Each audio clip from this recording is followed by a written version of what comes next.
이 시간에요. 신이 되려는 사람이라는 제목으로 말씀을 나눕니다. 스페인 속담 중에 우리가 잘 알고 있는 속담이 있습니다. 그것은 자리가 사람을 만든다. 지책이나 직분을 받았을 경우 그 지책이 사람을 만들어 갑니다. 제가 겁이 되게 정말 많은 사람입니다. 그래서요, 제가 고소공포증, 혼자 밤에 집에서 잠자는 거, 그리고 벌레, 제가 이런 몇 가지의 공포증을 가지고 있어요. 그런데요, 제가 30년의 나이가 30이잖아요. 30년의 세월 중에 벌레를 두려워하지 않았을 때가 있었습니다. 그것은 그때는 군대에 있었을 때예요. 군대에서는 제가 벌레를 두려워하지 않았어요. 군대에서는 전투복을 딱 입고 군화가 두껍거든요. 군화를 딱 신고 있으면은 벌레가 무섭지 않았어요. 개구리는 무서웠습니다. 개구리 정도의 큰 사이즈는 무서운데 그거보다 작은 사이즈 벌레들은 무섭지 않았어요. 모기, 벌, 그런 친구도 무섭지 않았죠. 이 군인이란 신분 그리고 그 복장이 저를 강하게 만들어줬어요. 왜냐면요, 사실 이제 벌레가 붙어도 군복은 두꺼워서 느낌이 안 나요. 그리고 이렇게 툭툭 쳐도 느낌이 안 났기 때문에 무섭지 않았습니다. 그리고 실제로 군대에 있을 때는 강했습니다. 살도 더 쪘고 운동도 매일 했기 때문이죠. 그런 경우 참 좋은 경우 같아요. 좋은 자리, 좋은 시간이 저를 좋게 만들었거든요. 그러나 이제 반대가 되는 경우도 있습니다. 자리에 따라서 사람이 변하기도 하죠. 높은 자리에 올라가더니 사람이 달라지는 경우들 많이 보셨죠.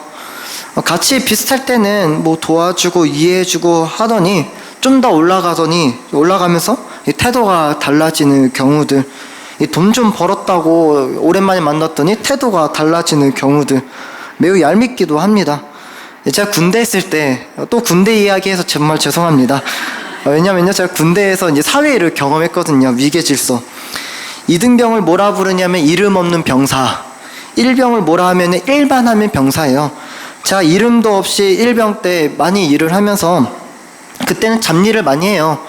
근데 상병이 되면은 상병은 상을 받는 병사입니다. 그러니까 이등병, 일병 때 열심히 고생하고 상병 때는 아무것도 안 해요. 그냥 침대에서 누워있어요. 이등병, 일병 때는 같이 이렇게 수고하고 노력하고 고생했던 선임이 딱 상병을 딱 다는 순간 태도가 달라집니다. 이제 일을 많이 시켜요. 명령을 잘합니다. 해라, 이거 해라, 왜 안 하냐. 말은 잘하는데 사람이 바뀌어버립니다. 같이 대화도 안 하고 같이 이해를 공감도 안 해줘요. 딱 상병이 되는 순간 개인 침대에 딱 붙어가지고 딱정벌레가 됩니다. 침대만 봐요. TV만 봐요. 이해해주지도 않고 대화도 해주지 않습니다. 이안 로버트 교수가 쓴 승자의 뇌라는 책이 있습니다. 그 책에서는 이렇게 이야기를 해줘요. 높은 자리에 오른 자에게 주어지는 것은 권력, 종종 다른 사람만 조종하는 것이 아니라 그 당사자마저도 바꿔놓는다. 저 사람은 그렇게 안 그럴 줄 알았는데 변화되어진 모습 보고 우리는 실망을 합니다. 권력의 자리, 힘의 자리가 그 사람을 바꿔놓는 것을 보게 돼요. 그 사람이 변하는 것도 안타까운데 더 안타까운 것은 그 끝이 안 좋다는 것이 더 안타깝습니다. 그 결과 망하게 되는 것을 보게 되죠. 연예계, 정치계, 교회 또한도 안전하진 않습니다. 힘이 있고 권력이 있고 비대해지면은 오히려 그 끝은 안 좋게 되는 것을 많이 보게 되는 것 같습니다. 때로는 애초에 그 자리에 앉지 말지 라는 마음이 더 커져요. 어쩌다 저렇게 되었을까. 그래서 사람들은 언제나 기대합니다. 좀 좋은 사람이 그 자리에 앉았으면, 좋은 사람이 변질되지 않고 그 자리를 유지했으면 라는 마음을 가지게 되죠. 그런데요, 우리 하나님도 그런 마음을 우리와 같이 갖고 계신 것 같습니다. 하나님께서 세우신 그 자리에서 변질되지 않고 그 사람이 그 자리에 맞게 살아가기를 원하십니다. 하나님께서 이스라엘 첫 번째 왕을 세우셨을 때 그 왕은 사울이었죠. 사울이 왕이 되기 전에는 매우 겸손했습니다. 자신이 왕이 되는 것에 있어서 내가 할 수 있지, 역시 내가 한번 해봐야지, 그러지 않았어요. 그가 키도 컸죠. 하지만은 난 이런 등치에 이런 피지컬이 되고 외모가 되니까 난 딱 왕의 자격이라고 말하지도 않았습니다. 그는 매우 겸손했습니다. 사무엘에게 나는 정말 작은 지파예요. 지파 중에서 가장 작은 사람입니다. 라고 고백했습니다. 그러나 그가 왕의 자리에 오르고 그가 시간이 지나면서 변질되는 것을 우리는 너무나도 보게 됩니다. 하나님께서 앉게 하신 그 왕의 자리를 자신이 누리기 시작해요. 또한 스스로 지킵니다. 다윗이 강해진 것을 보지 못하죠. 내 자리를 지켜야 한다는 생각 때문에요. 그가 변질되는 모습에 사무엘도 슬퍼하고 하나님도 슬퍼합니다. 사무엘상 15장 35절에 이렇게 기록됩니다. 사무엘이 죽는 날까지 사울을 다시 가서 보지 아니하였으니 이는 그가 사울을 위하여 슬퍼함이었고 여호와께서는 사울을 이스라엘 왕으로 삼으신 것을 후회하셨더라. 여기서 말하는 후회는 하나님의 슬픔을 의미하고 있습니다. 그 자리에서 변질되고 달라진 그 사울의 모습을 보며 하나님은 슬퍼하시죠. 결국 사울은 그의 아들들과 함께 죽음을 맞이합니다. 어쩌다 저렇게 되었을까? 왕이라는 그 자리가 사울의 그 마음을 변질시킵니다. 기왕 성도님, 우리가 앉아있는 자리는 어디일까요? 그 자리가 우리의 마음을 바꾸고 있지 않은지, 때로는 변질되어 있지 않은지 우린 돌아봐야 합니다. 우리가 앉아있는 자리는 흔히 자리하면은 뭔가 높은 직책을 생각할 수 있는데 그렇지만은 않습니다. 우리가 앉아있는 자리는 어머니라는 자리, 또 하나님께서 주신 자리죠. 아버지의 자리, 주부의 자리, 직장에서는 대리, 가장의 자리, 교회에서는 성도의 자리, 또는 권사의 자리, 집사의 자리, 전도사의 자리. 우리는 사실 다양한 자리에 앉아 있습니다. 또한 그 자리에서 역할을, 또한 책임을 다하며 살아갑니다. 사실 우리가 그 자리에 앉기 전에 처음엔 소원했습니다. 원했어요. 하나님, 저에게 자녀를 주시면은 제가 정말로 잘 키우겠습니다. 그러나 정작 그 자리에 앉게 되고 나서부터는 그 마음이 변질되고 달라지는 것을 보게 됩니다. 하나님, 제가 이 자녀들을 하나님의 사람으로 잘 기를게요. 하나님의 그 마음 가운데 마음과 사랑으로 양육하겠습니다. 하지만은 막상 부모가 되고 자녀를 양육하는 가정 속에서 그런 마음은 점점 사라진 것을 보게 됩니다. 제가 이렇게 말할 수 있는 이유는요, 제가 저희 집에 동생을 키우잖아요. 처음부터 제 동생이 아니라 사촌 동생인데 저희 집에 동생을 키우게 되었습니다. 이 동생이 처음에 저희 집에 왔을 때 우리 가정은 모두 다 이런 마음을 품고 있었어요. 하나님, 이 아이를 하나님의 사랑으로 키우겠습니다. 지금까지 아팠던 그 마음들 우리가 하나님의 사랑을 잘 양육할게요. 하지만 막상 키우고 막상 같이 살면서 달라지게 됩니다. 야, 이놈의 새끼야, 너 왜 그렇게 행동하냐. 장난 아닙니다. 고민하고 돌아보게 되었어요. 왜 우리의 첫 번째 마음은 사라졌을까? 분명 이 아이가 오기 전에 그렇게 사랑으로 아껴주면서 사랑을 베풀어줘야지, 하나님의 사랑을 공급해줘야지. 하지만 점점 시간이 같이 살면 같이 살수록 쉽지 않은 것을 경험하게 됩니다. 또한 전도사로서도 마찬가지였어요. 하나님, 제게 맡겨주신 영혼들 잘 기를게요. 보내만 주세요. 하지만 같이 지내다 보면은 만만치가 않습니다. 제가 또 중고등부 하고 있잖아요. 야, 이놈아, 너 왜 그러냐. 쉽지 않습니다. 막상 그 자리에서 사랑을 주거나 막상 그 자리에서 그 마음을 지키기는 쉽지 않습니다. 무엇이 과연 우리들의 마음을 이렇게 변질시키는 것일까요? 그것은 첫 번째로 교만이고요. 두 번째는 인간의 지혜입니다. 왜 그럴까요? 처음에는 구했어요. 겸손했습니다. 하나님, 제 그 자리를 허락해 주세요. 구했습니다. 구할 땐 겸손하죠. 겸손하게 구합니다. 그러나 막상 그 자리에 앉게 되면은 그때부터 달라지기 시작합니다. 겸손이 사라집니다. 올라간 그 자리에서 겸손해지기는 어려워요. 오히려 올라간 그 자리에서 밑을 봅니다. 그리고 이렇게 말을 해요. 왜 이렇게 하지 않냐? 나처럼 좀 해봐라. 오히려 올라간 그 자리에서 너가 이렇게 하니까 안 되는 거야 라고 훈수를 놓기 시작합니다.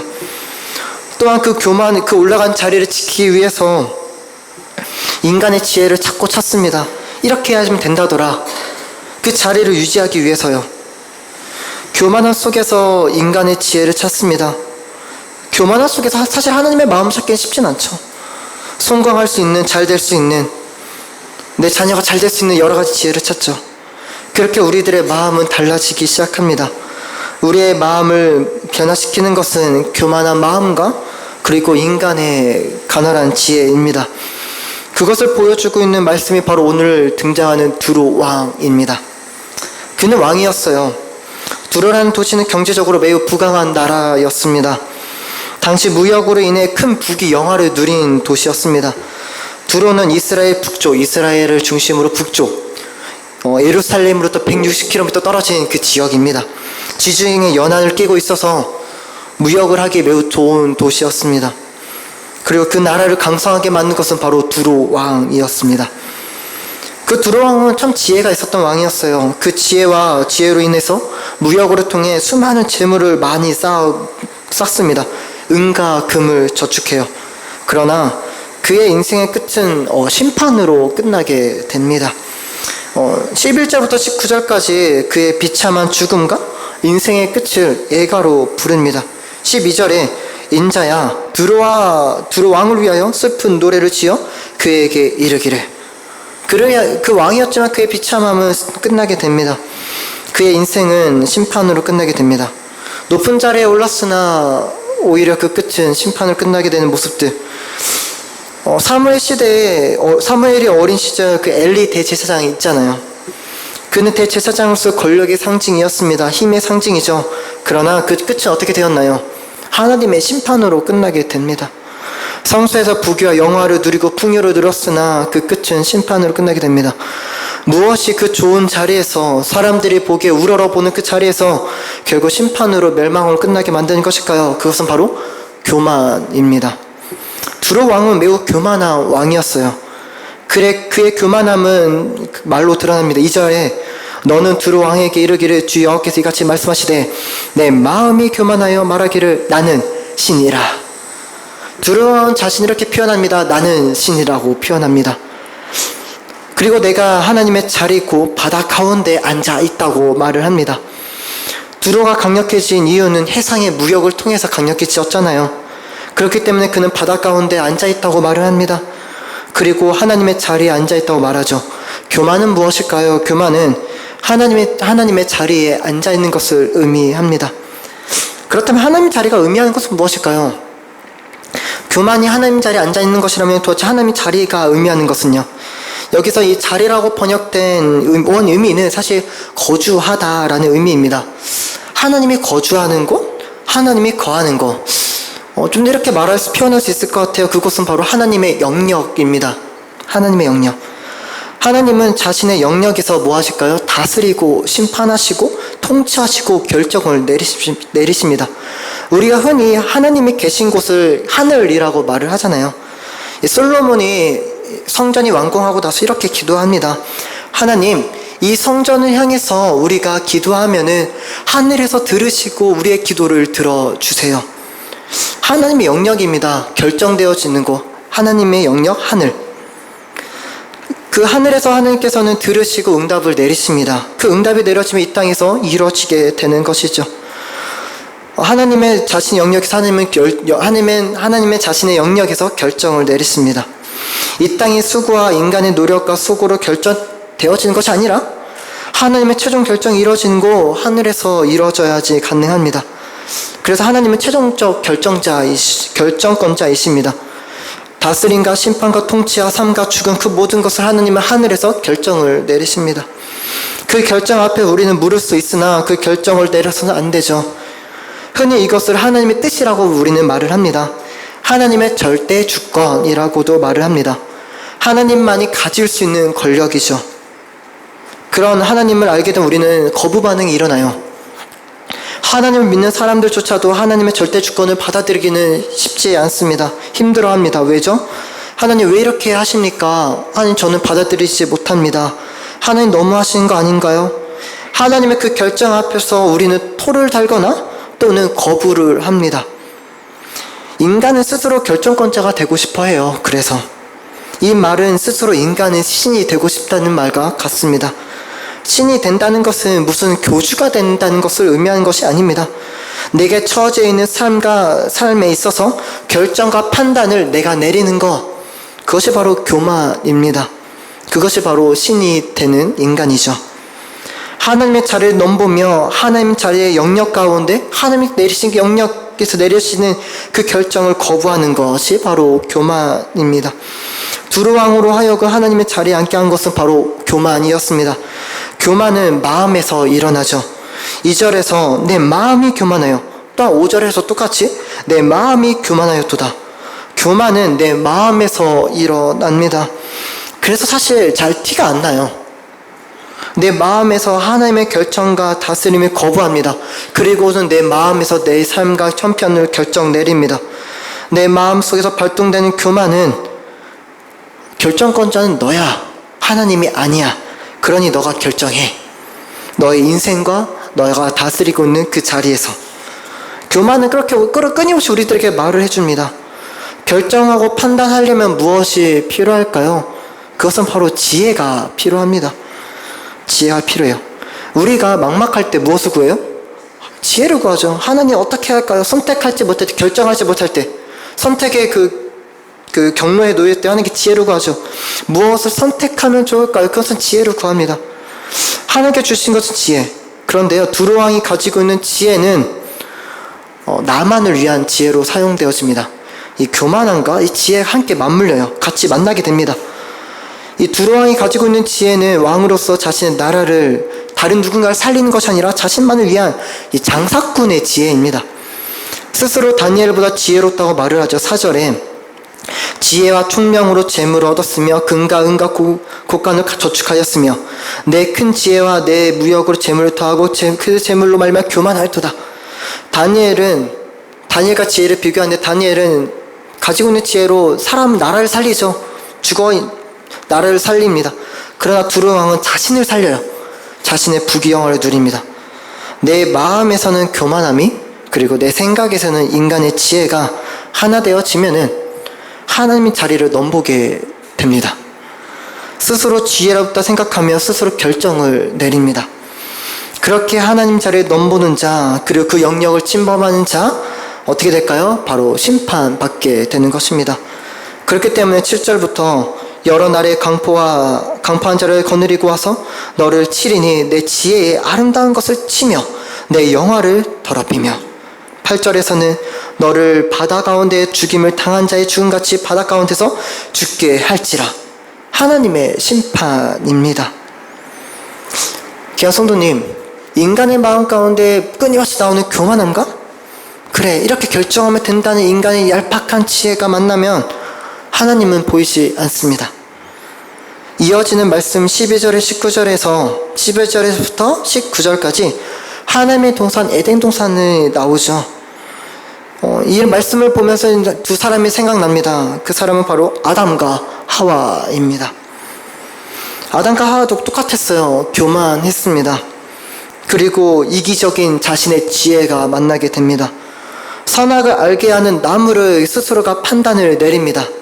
하나님이 말씀해 주셨죠. 선악을 알게 하는 나무를 먹지 마. 정령 죽어. 그러나 그들은 스스로 판단하게 됩니다. 교만함 속에 하나님같이 될 수 있다는. 하나님의 자리를 넘보기 시작합니다. 그 영역을 다가서는 거예요. 선악을 알게 한 나무는 나를 죽게 하는 나무가 아니라 오히려 나를 하나님처럼 될 수 있다라는 것으로 결정을 내립니다. 그렇게 찾아온 것은 죄였고 그 결과 심판이었고 그 결과 에덴 동산에서 쫓겨나게 됩니다. 우리를 변질시키는 것은 무엇일까요? 그것은 교만한 마음과 그리고 거짓된 지혜입니다. 이렇게 하면 잘 될 거라는 거짓된 마음과 지혜들, 우리는 거기서 속으며 살아가고 있습니다. 우리는 거기서 이렇게 하면 잘 될 거라고 스스로 판단 내리고 결정을 내립니다. 내 인생의 미래를, 그리고 내 자녀의 미래까지도 그렇게 결정 내려줍니다. 내가 앉아있는 그 자리에서 말이죠. 잠언 16장 18절에 교만은 패망의 선봉이요 거만한 마음은 넘어짐의 아짭이니라. 내가 앉아있는 자리에서 교만하여 스스로 내린 결정들, 판단들은 결국 패망하게 됩니다. 어쩌면 성공처럼 보일 때도 있어요. 그러나 곧 넘어지게 됩니다. 그렇다면 우리는 어떻게 해야 할까요? 사실 끊임없이 올라오는 교만한 마음들, 그리고 인간의 지혜로, 갈팍한 지혜로 선택하고 결정하고 싶어하는 내 자신을 도대체 어떻게 해야 할까요? 사실 우리는 잘 생각해보면은 우리가 거하고 있는 자리는 언제나 동일합니다. 우리의 자리는 언제나 동일해요. 내가 이 땅에서 취하게 되는 여러 가지 자리는 다양하죠. 엄마, 주부, 아내, 그리고 집사, 권사, 직장 여러 가지 다양합니다. 그러나 내가 하나님 앞에서 취하게 되는 자리는 한 자리밖에 없습니다. 그 자리는 바로 하나님의 형상입니다. 우리 좀 더 이것을 좀 깊이 살펴봤으면 좋겠어요.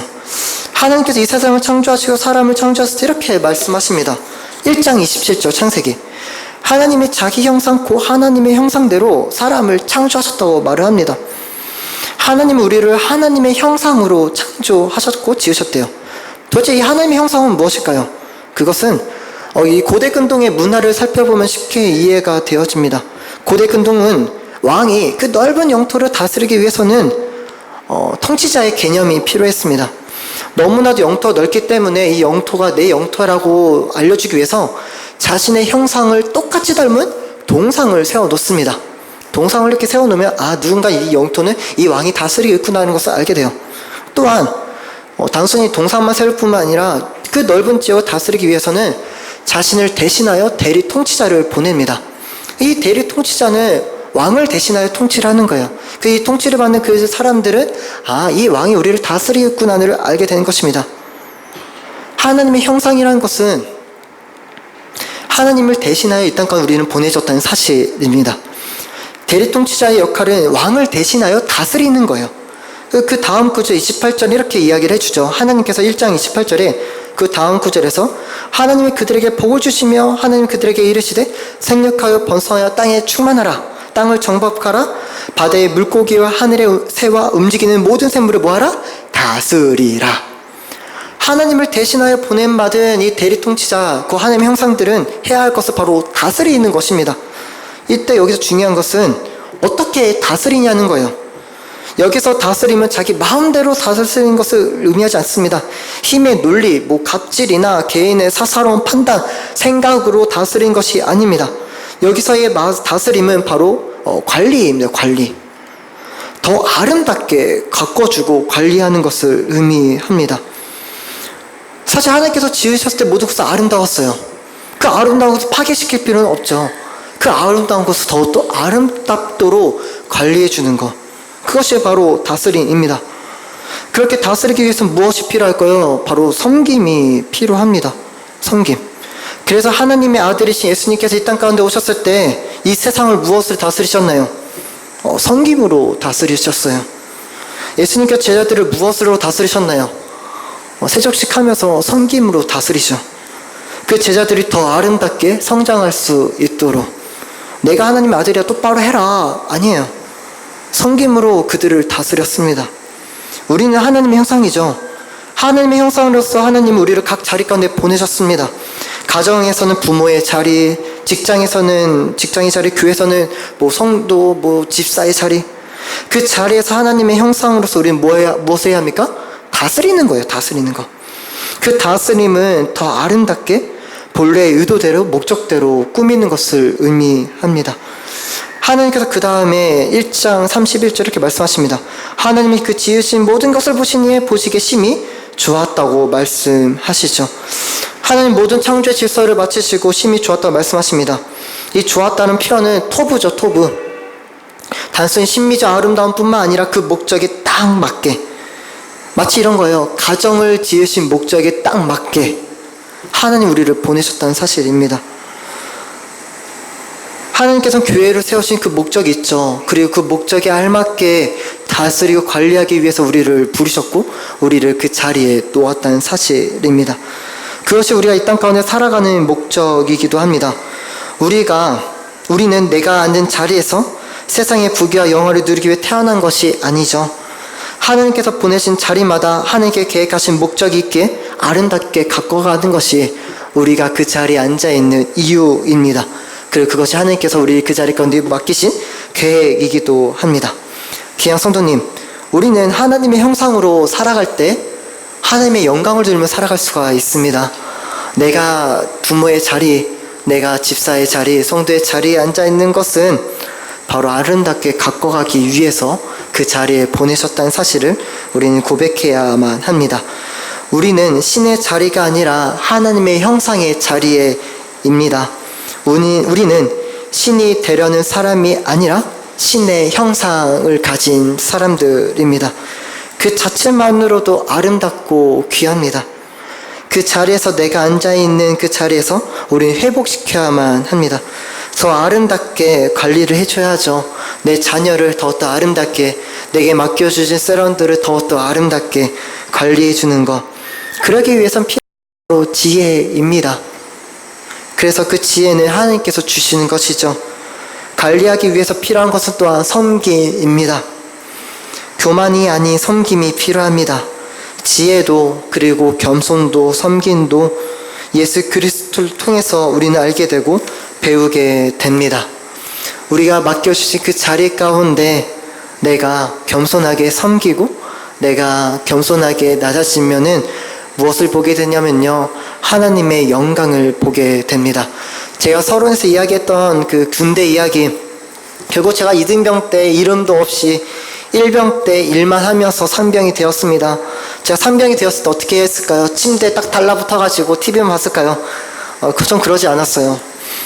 어떻게 하면은 이 삭막한 그곳에 내가 맡겨진 그 자리에 맞게 살아갈 수 있을까? 돌아보며 후임들을 챙기며 열심히 일을 했습니다. 그 결과 어떻게 됐냐면요, 저희 소대원, 제가 처음에 갔을 때 저 혼자 예수 믿었어요. 근데 제가 전역하고 나올 때는 가장 부대에서 가장 소대가 가장 작은 단위인데 가장 많은 사람들이 교회를 다니게 되었습니다. 제가 그날 전역하는 날 밤에 후임들에게 편지를 받았어요. 남자들에게 편지를 받았습니다. 잠자려고 누웠는데 마지막 밤이었어요. 자야지, 이제 드디어 집에 가는구나. 그랬더니 한 후임이 와가지고 편지를 두고 갑니다. 그리고 좀 이따 또 한 후임도 두고 가요. 4명한테 받았습니다. 그리고는 그날 읽었죠. 그 이야기는 이래야 합니다. 최창범 병장님, 제가 부족하지만 최창범 병장님처럼 좀 모습을 흉내내보도록 하겠습니다. 그 흉내내는 모습은 후임들을 돌아보며 관리해주며 챙겨주며, 때로는 잘못했을 때 때리는 것이 아니라 왜냐면 제가 군대 전역한 지 벌써 8년이 지났거든요. 8년 전은 그게 있었어요. 그래서 때리지 않고 이해해주고 말로 훈육하며 제가 잘 챙기겠습니다. 제가 잘 교회 다니며, 후임들 힘들면 제가 교회 데리고 가서 율무차 맛있게 끓여주고 때로는 간식 사주고 최창범 병장님이 했던 것처럼 좀 따라해보도록 하겠습니다. 황무지 같은 그 군대라는 그곳에서 하나님의 영광을 보게 됩니다. 귀한 성도님, 우리가 맡겨주신 가정들, 우리에게 맡겨주신 자녀들, 내게 맡겨주신 셀과 그리고 공동체, 우리가 무엇을 봐야 할까요? 무엇을 소망하십니까? 하나님의 목적대로 되어진다면 그곳은 아름다워집니다. 그러나 우리가 하나님의 목적이 아닌 내가 원하는 교만과 내가 결정 내리는 것들, 내 판단들을 통해서 하나님의 아름다운 목적이 아닌 내 목적대로 이끌어갈 때가 많습니다. 인간의 목적대로 되면은 교만이고 패망이고 또한 앞잡이가 됩니다. 무엇이 필요할까요? 겸손이 필요합니다. 무엇이 필요할까요? 인간의 지혜가 아닌 하나님의 지혜가 필요합니다. 말씀을 정리하면서 내가 앉아있는 자리에서 교만해져서 그 마음이 변질되고 패망을 보시겠습니까? 아니면 내가 앉아있는 그 자리에서 내가 신의 형상이구나, 내 위에 하나님이 계시는구나, 내가 하나님의 형상으로서 내가 맡겨주신 것을 아름답게 갖고 나가겠구나, 그런 겸손함을 통해 아름다운 영광을 보시겠습니까? 분명 하나님, 우리의 마음이 겸손해지고 분명 하나님의 지혜를 구하고 분명 우리가 그 자리 가운데 살아간다면 하나님은 아름다운 영광을 보게 하실 줄 믿습니다. 그렇게 아름다운 영광을 보며 누리며 살아가는 귀한 우리 성도님 되시기를 간절히 소망합니다.